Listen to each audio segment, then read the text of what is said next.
What is up, YouTubers, and welcome back to another episode of Our 6D Journey. My name is Lucas, and I'm here to help us build healthy relationships. Good morning. It's early. So, I really do make these videos more often because seriously, I get happy as soon as I get on cam. I breed cats.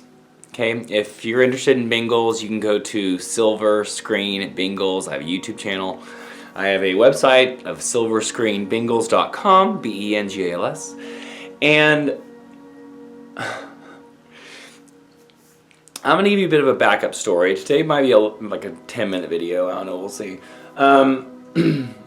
I have watched women deal with men my entire life. Of men not being consistent, men not saying what they want, men not communicating, men putting alcohol and friends above love and family, and I've seen it and watched it a lot. In my family life, in my friendship zone, in my own life. And as a gay man, I remember fidelity is a really difficult thing to deal with in gay relationships. Yes, there are gay men out there that are straight into monogamy, and that's really what they want, and they're single-eye focused, and those men are few and far in between.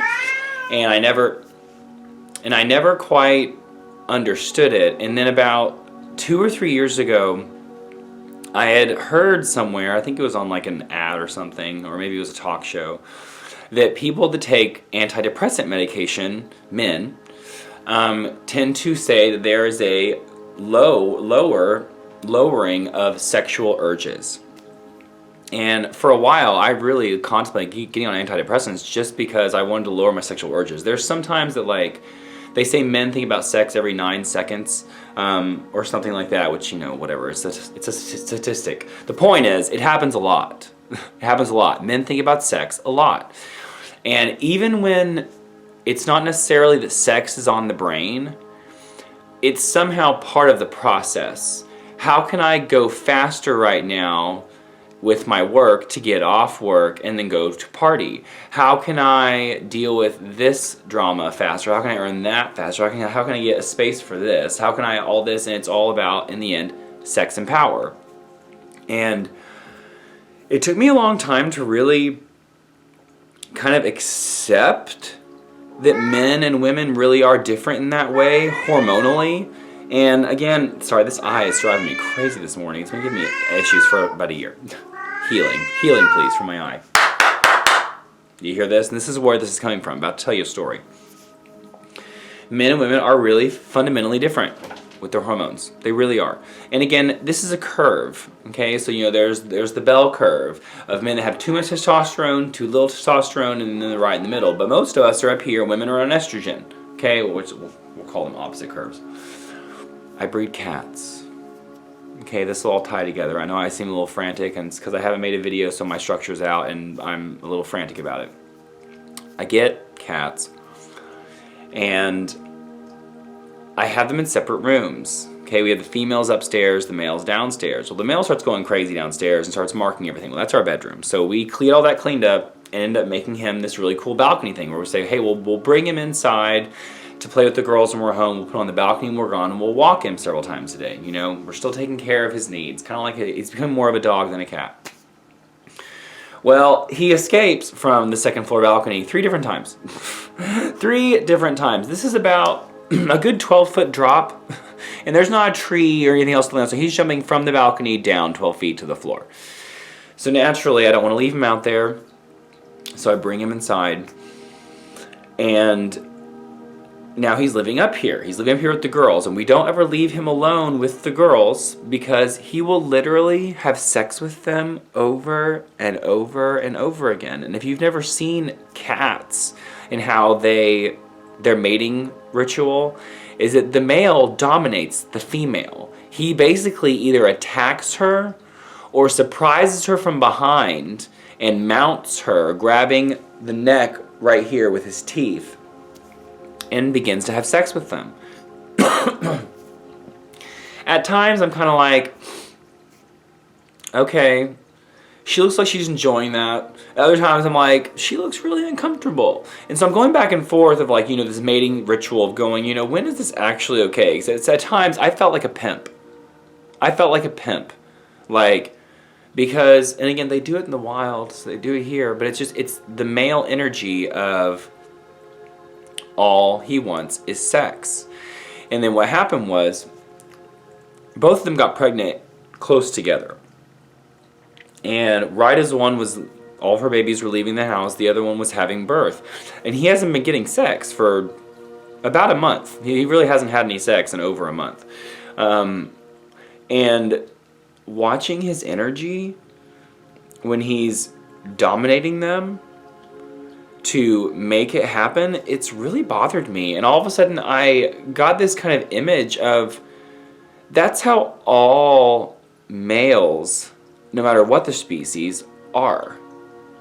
Like, and again, it can sound judgmental or overly pointing fingers and blaming, but really the testosterone, that's its job, is to mate and survive.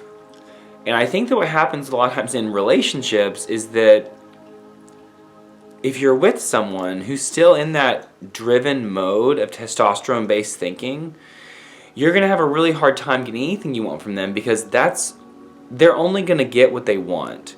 And anything else is going to be pushed off to the side. And I've seen that in my male cat. I've seen it up close and personal. And I don't know, it just gave me this huge, it's hard to even put into words of the revelation that came to me of just how often women, or gay men, chase men that are not above their serpent reptilian body's mind, their sexual mind. They're not above it. And excuse me, I'm coughing, I'm scratching my eye, I'm a mess this morning. I'll clean it up. I'm gonna take a bath. And I think the difference between humans and the animals is that at some point our frontal lobe, our third eye, becomes fully developed. And when it becomes fully developed, we get the ability to reason with ourself, with our body, and take control of urges that are not natural to someone who wants to go on a higher path and serve something greater than the body. Serving love, serving grace, serving forgiveness, serving humility. And I don't know, I've been watching it with my cat, and you heard him crying a minute ago. It's just, it doesn't stop. They're constantly on that. And so my video today is, do you act like a fixed animal, or do you act like a wild animal? And this applies beyond just a relationship, but yourself. What do you do with your money, with your time, with your obligations and responsibilities, with your partners, with your friends? Because if you're always putting those things below the self in an egotistical, selfish, my words are stumbling today, way, then you're just living like a wild animal who hasn't been fixed. And I tell you this right now because I struggle with this every day. It's different moments of every single day that I go, wow, can I not please be focused here for a second? And it's so much more than just the sex that I'm seeing with him. It's the other stuff. Getting chores done. Going to work happy and excited. Because there are days that testosterone just wants to go and wreak havoc on the world. And that's not the best way to be, is it? And so, before you breed cats, be well known and educated. Be learned before. It's a lot of work. It's a lot of work. And the emotional toll of it sometimes is almost too much. So that's where we are. Well, you guys have a great day. O to the 6th. It was L to the 5th. It was L to the 5th in my 5D journey. Now O to the 6th in this one.